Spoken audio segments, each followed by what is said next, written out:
Aloha mai kako, a Komamaita Curtain Call, a weekly program of reviews, previews, interviews, and features of and or with the great art and artists on Maui and beyond. I'm Paul James Brown. Maui OnStage is presenting a stylish production of Ken Ludwig's 2017 adaptation of Agatha Christie's Murder on the Orient Express, directed by Kalani Whitford until November 24th. Full disclosure, I auditioned for this play. If you saw the Kenneth Branagh movie, forget it. The only thing about that which you will recognize in this is Poirot's mustache. For this, go back to the wonderful first version, which was adapted by the great Anthony Shaffer in 1974. This is much closer to that. Agatha Christie based her 8th book, featuring the super detective Hercule Poirot, on what H.L. Mencken called, quote, the biggest story since the resurrection, unquote, the kidnapping and murder of former Hana residents Charles and Anne Morrow Lindbergh's infant son in 1932. The play opens in the dark. We hear the happy conversation between a child, Tegan Sherbill, her parents, Ashley Ventimiglia and Jonathan Salcedo Viola, and her nanny, Tara O'Hanley. It is bedtime.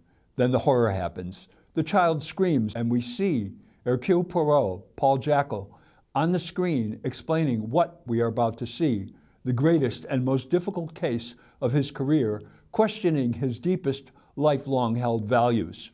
The scene is the posh restaurant of the Tokatlian Hotel in Istanbul, where we are told the enormity of the prices are matched only by the self-esteem of the waiters. The head waiter, Jonathan Salcedo Viola, is bustling, serving the guests. Present are a couple, Colonel Arbuthnot, Brendan O'Coleman, and Mary Debenham, Jamie Nicole Wilcox, Helen Hubbard, Christy Scott, and Hector McQueen, Aaron Pardini. Poirot is reading his paper, but cannot help but hear the conversation across from him. Then Monsieur Bouc, Francis Tawa, who runs the railroad, enters and greets his old friend Poirot. He learns Poirot, who is recovering from a case and will be on his train. Monsieur Bouc is delighted and generously insists on arranging for Poirot's compartment on the train. The scene shifts to the platform where Michelle, the conductor, Dale Button, is greeting the guests. First comes the Princess Dragomirov, Marcy Smith, and her servant, Greta Olson, Isadora Drew, carrying an enormous amount of baggage. Then Mary is assigned her cabin. On comes another American, Samuel Ratchet, Bill Pennell, with McQueen, his secretary, and finally the Countess, Elena Adrinel Mara Park. Many of the guests, including the conductor, are impressed to be in the presence of the famous detective.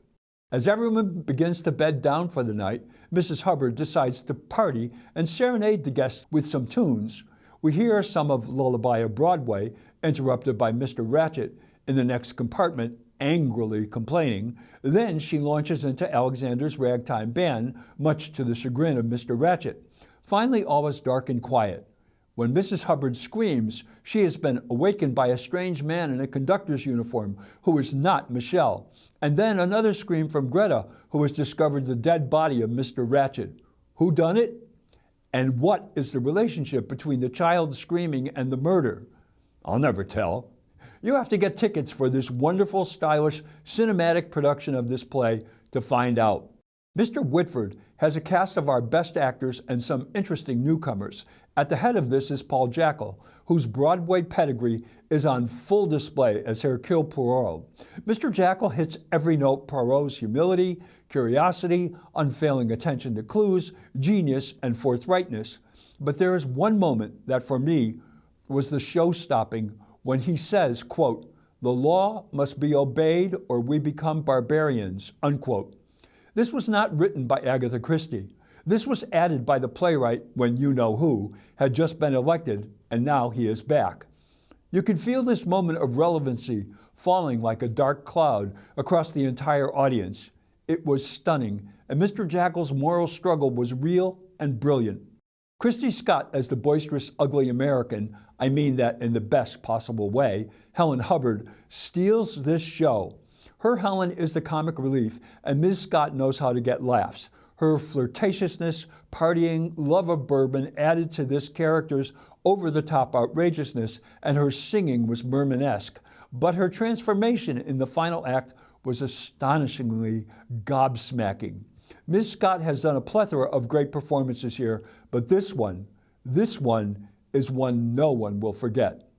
Francis Tawa's Monsieur Boque is the captain of the ship. He exudes confidence, savoir-faire, and leadership. Later, when things aren't going so well, he tries to reassure everyone while secretly having a nervous breakdown.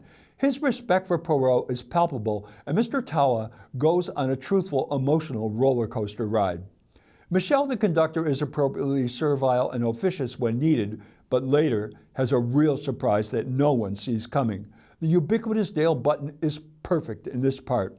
Speaking of ubiquitous, Marcy Smith, who I have dubbed the female Dale Button because she gets cast in everything, turns in yet another memorable performance as the Russian princess. Despite her actual diminutive stature, she dominates the much larger Greta and commands attention and respect every moment. Aaron Pardini's McQueen will remind one of Tony Perkins' character in the film. He is solicitous and mousy until we find out who he really is. Then he finds another side. Mara Park continues to create unique characters every time she steps on stage, and her Countess, who beguiles Poirot, is a delight. Mr. O'Coleman took a long break from the theater. He returned to the great production of Kinky Boots at Pro Arts, and now he has added the Scotch Arbuthnot with Jamie Nicole Wilcox, Mary. They make a nice couple.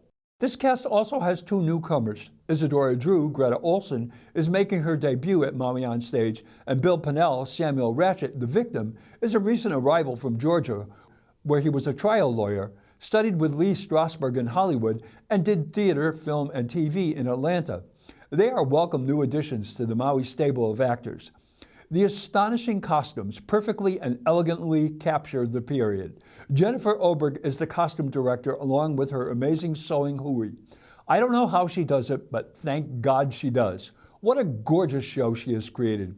Where did she get those furs from, especially Mrs. Hubbard's stole? Oh my God.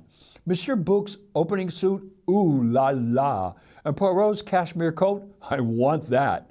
The Countess's dress, absolutely stunning. Ms. Oberg has given Maui Theater the gift of beauty, creativity, and quality, raising the level of our aesthetic experiences to professional standards of the highest caliber. Mahalo nui loa. Mr. Whitford is not only the director, but he designed the set. It works so well. The use of the floor in front of the stage as the hotel restaurant setting was inspired. Again, when there are no real set changes, the play is able to move along uninterrupted. This is such an important element, and bravo to Mr. Whitford. I wondered about a large hanging piece representative of the top of the observation car. It is a rather elaborate fabrication project, but it interferes with being able to clearly see the projections. Maggie Lloyd's lighting, especially in the flashbacks, was particularly effective and creative. Nice work. Mr. Whitford's exceptional vision has successfully married one of the world's most popular murder mystery novelists' depiction of the pre-war Europe to our current dilemma and made them coherent, challenging, entertaining, and a great night at the theater. Mahalo nui loa. The quality of the theater we have here is no ka'oi, like everything else on our island paradise. Murder on the Orient Express runs Fridays at 7:30 p.m., and apparently due to audience's overwhelming requests, no more Saturday evenings, Saturdays and Sundays at 3 p.m. until November 24th at the historic I'au Theater in Wailuku. Tickets are available at www.mauionstage.com. Be sure to make room on your calendars for this one.